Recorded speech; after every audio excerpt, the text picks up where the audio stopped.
Is waxing the only thing you apply to your car and you want to know more? Are you avid about your car's appearance and want to take it up to the next level? Have you gotten bits and pieces of info on the net but can't seem to put it all together? Do you spend hours on the net shopping for products? Then you have the same disease as we do.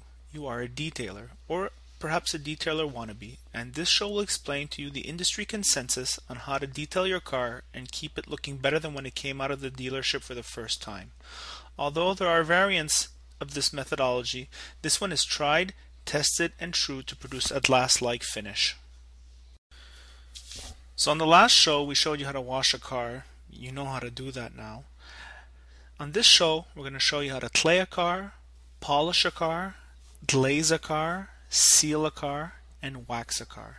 Those are the steps for a glass finish. Okay, today we're really going to detail our car. You always start with the clay bar. What is a clay bar? Well, a clay bar is like plasticine. It folds like plasticine. And what you do is, with the lubricant, is you spray the lubricant on, and then you use your clay bar to rub all over the paint. Think of it as erasing your car. All right? What is the net effect of that? Well, the net effect is this plasticine will come and pull out all the contaminants embedded in your clear. And what do I mean by contaminants? Brake dust and industrial fallout. You'll see a car that's not clayed right here at the bottom, especially light colored cars, you'll see full of little rust spots. Those are brake dust contaminants which have embedded in the clear, which were not removed, and hence created rust. As a detailer, we want to avoid that. That's why we clay. As I said before, when you're claying your car, it's the first step. Why is it the first step? Because we want to remove contaminants. That's the main reason for a clay bar. However, it will remove a lot of the old wax that was there. And if you immediately wipe off what you've clayed with a microfiber to remove the excess, a lot of people move straight onto the wax. You can do that, except it won't be as good a job as if you follow the next steps. An important thing to remember also is not to press too hard. Common rookie mistakes is to not use a lot of detailing mist and press hard, and the only thing that will do is mar the paint. The other thing that we really like about the clay bar is that it affects in no way your clear. It is non-abrasive. All right. Something you want to know about the clay bar is if you drop it on the floor, you've got to throw it out because it's really going to pick up all the contaminants. So a little trick is to knead it into like a straight line and then wrap it around your fingers like this, so that way it's stuck. We're now ready to begin claying. We recommend that you use a DA orbital polisher like this Porter cable for all the paint correction steps. It is easy to use and you will not burn your clear. Okay guys, so when using your random orbit polisher, you want to use different types of products.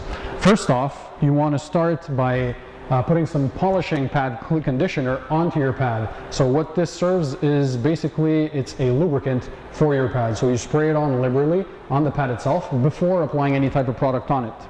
Once you're done all your steps, what you want to do is use a polishing pad cleaner. So what this does is basically breaks down all the chemicals that are found on the pad itself before you wash it into water or whatever type of material you want to use to wash the pad itself. One of the first steps you're going to use is a fine swirl remover. We have a product here from Pinnacle, the XMT series Fine Swirl Remover 2. So this is a mild abrasive. So to start your paint correction, you're going to use one of these products. Moving a bit further up the line is a product from Optimum, and what's new about this is it's in a spray form. So this is the Optimum Hyper Polish. It contains mild abrasives. So this actually contains what we call SMAT and DAT technology. More on that later on in the show. So this is a spray-on formula. You spray it on liberally onto the pad, and it assures a better coverage of the product onto the pads themselves. Next, you'll have a finishing glaze. So here again, a product from Pinnacle, the XMT series finishing Carnauba glaze. So this here contains no abrasives whatsoever. This is only used to give that nice shine to your finish, give that wet car look. Once those corrections are done, you want to finish it up, top the final coat with a product like, well, you have the choice, either using a paint sealant or a Carnauba wax. You have the paint sealant here from Chemical Guys, the Jet Seal 109, which is a great paint sealant. It's basically a synthetic product that will last usually twice as long as a Carnauba wax will do. However, it gives you more of a cold type finish to the paint. If you want a warmer feel, a nicer glow to your paint, you'll use a true Carnauba wax, and here is a high-end one. This one is from Pinnacle, so the Pinnacle Sovereign Paste Wax. This one here might last a little less longer than the paint sealant will, but the water will make great beading and you'll get maximum shine from your paint. And for those in-between washes, if you don't want to go through all these steps, what you can do to maintain the finished look is to use another product from here. We have Optimum, the car wax, again in spray form, very easy to use. So you basically spray it onto your finish, and using a microfiber towel, you rub it off and it rubs off dry. So this is great for in-between washes to get that finished look and keep that shine going. All right, we're going to look at the pads now. These are Lakeshore Country pads, and the color, they have a color code, which means yellow is the most abrasive. What do I mean by abrasive? It means it's the one that's going to cut the most in your clear. You usually use a yellow pad with a compound or a heavy swirl remover. If we look at the orange pad, this is a medium cutting pad and used with a regular swirl remover. The white pad hardly cuts, and you can use that with a glaze or with a cleaning wax. The blue pad is the softest, and this one can be used with either a finishing glaze, a paint sealer, or a finishing wax, a Carnauba wax.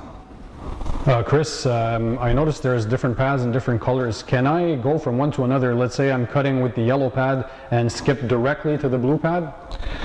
No, you can't, Pan.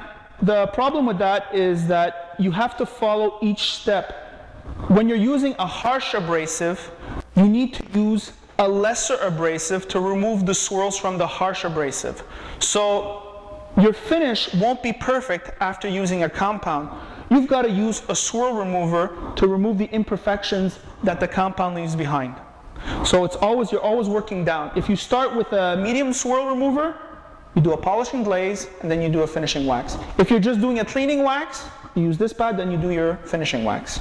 And I see here that we have pads from different colors. Can I just go to the store and from any company use the same color coding? No, every company has a different color scheme. In the case of Lakeshore Country pads, their regular pads have this color scheme. A hydrophobic line of the same company has a different color scheme. So every company has a different color scheme. You start by spraying some conditioner on your pad to lube it up, and after that you can put your product on. In this case it's the Optimum Swirl Remover. Alright, so you take your Porter cable, put the rope around your neck, give yourself a good distance, and normally when you wax you apply generously over half a panel. When I say a panel, I mean either a hood or a door. When you're swirling, you're going to do 1/4 to 1/3 panels, and it's going to take 4 to 5 minutes per section. Okay? Important thing you notice here is that I'm really taking my time and I'm pressing down on the Porter cable.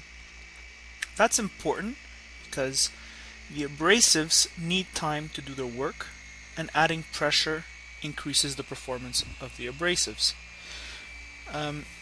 There's two types of abrasives.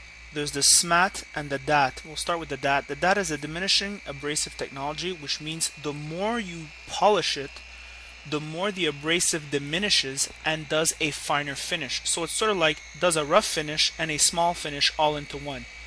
The other technology is SMAT, super micro abrasive technology, which essentially begins to work right away very finely. You'll find smats mostly in glazes. However, the Optimum product has smat and DAT.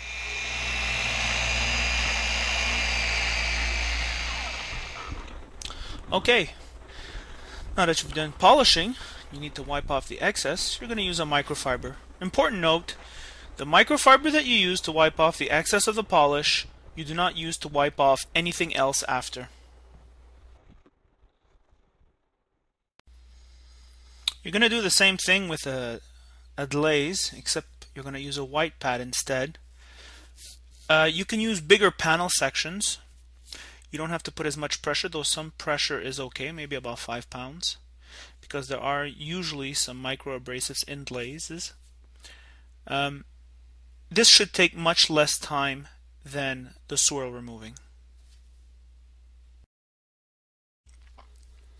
Alright, now you're applying the sealant, which is applied on as a regular natural wax. Basically, you put a lot of product on the applicator, not too much, and you apply evenly and thinly across the entire car. You can do the entire car and then wipe off the haze. A lot of people ask, when do we know it's dry? Well, it's easy. If you run your finger through it and everything comes off, that means it's dry. However, if you run your finger through it and you still have some residue left on the car, that means it's still not dry yet. And of course, to wipe off the excess, you use a new microfiber towel, and it's going to be the same thing for the Carnauba wax. So when you're applying wax, it's the exact same thing as the sealant. You put a minimal amount, and then you let it haze. Once it's hazed, you take it off with a microfiber. As you can see, the swirls are gone. The finish is perfect.